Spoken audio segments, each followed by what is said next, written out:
पंजाब के मुख्यमंत्री श्री भगवंत मान द्वारा जल वितरण के संबंध में दिया गया बयान आश्चर्यजनक है। वह इस विषय को राजनीतिक रंग देने की कोशिश कर रहे हैं।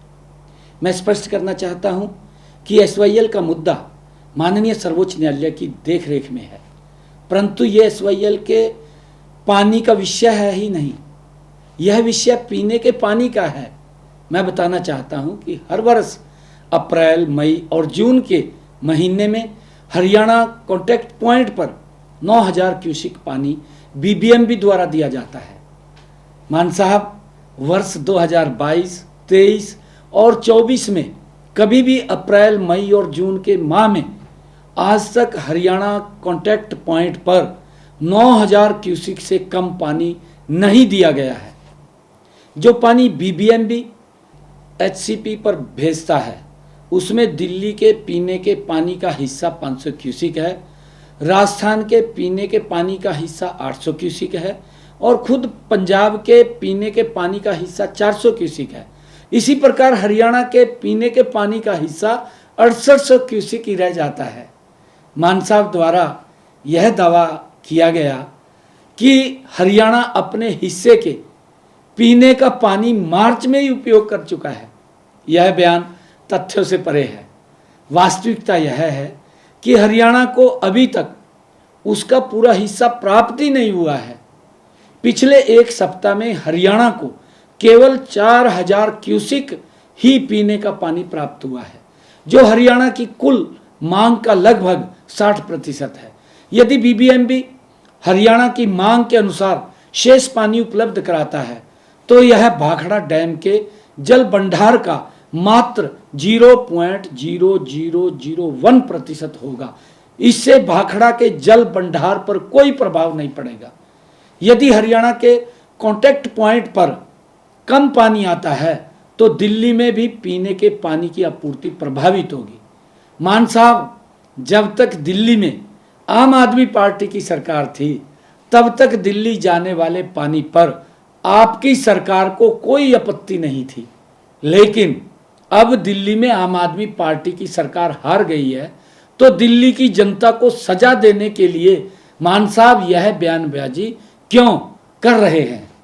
मान साहब ने पोंग और रणजीत सागर डैम में पानी का जल स्तर कम होने की वकालत तो की है, परंतु यह नहीं बताया कि भाखड़ा डैम की क्या स्थिति है, क्योंकि हरियाणा को पीने का पानी भाखड़ा डैम से मिलता है, न कि पोंग डैम या रणजीत सागर डैम से। मैं यह बताना चाहता हूं कि राज्यों की मांग हर 15 दिन में कम या ज़्यादा होती रहती है, जिससे बीबीएम द्वारा गठित एक तकनीकी कमेटी द्वारा तय किया जाता है। मान साहब, यह कहना कि आज से पहले पंजाब ने या बीबीएमबी ने पानी का हिसाब नहीं रखा, यह बिल्कुल झूठ है।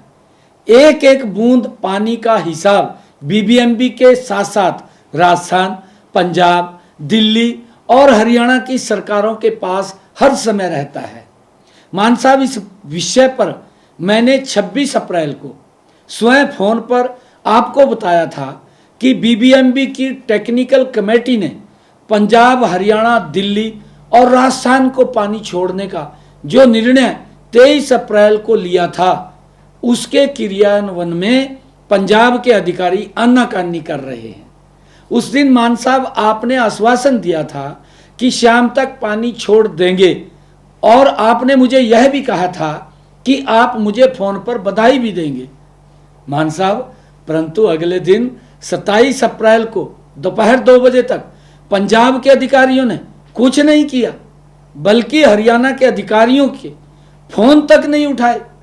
इस पर मैंने अगले दिन आपको पत्र लिखकर इन तथ्यों से अवगत भी कराया है, परंतु मैं हैरान हूं कि 48 घंटे तक पत्र का जवाब देने की बजाय मान साहब आपने एक वीडियो जारी की और आपने राजनीतिक स्वार्थ के लिए तथ्यों को दरकिनार करते हुए हरियाणा के लोगों को भ्रमित करने का प्रयास किया है। मान साहब, हमारी संस्कृति में है कि अगर हमारे घर पर कोई भी व्यक्ति आता है तो पानी पिलाकर हम उसका स्वागत करते हैं। मैं इसलिए आपसे अनुरोध करता हूं कि आप अपनी दलगत राजनीति से ऊपर उठकर हरियाणा को पीने का पानी उपलब्ध कराएं। मैं आपको बताना चाहता हूं कि जून से पहले जल भंडार को खाली करना आवश्यक होता है ताकि मानसून के दौरान बारिश के पानी को संग्रहित किया जा सके। यदि जल भंडार में जगह नहीं होगी तो अतिरिक्त पानी हरि के पतन के रास्ते पाकिस्तान चला जाएगा, जो न तो पंजाब के हित में है और न ही राष्ट्र के हित में है। मान साहब, मैं आपसे अनुरोध करता हूं कि संकीर्ण दृष्टिकोण से ऊपर उठकर राष्ट्र के हित में सहयोग करें और हरियाणा को उसके उचित पीने के पानी की आपूर्ति सुनिश्चित करें। मैं आपसे यह अपील करना चाहता हूं।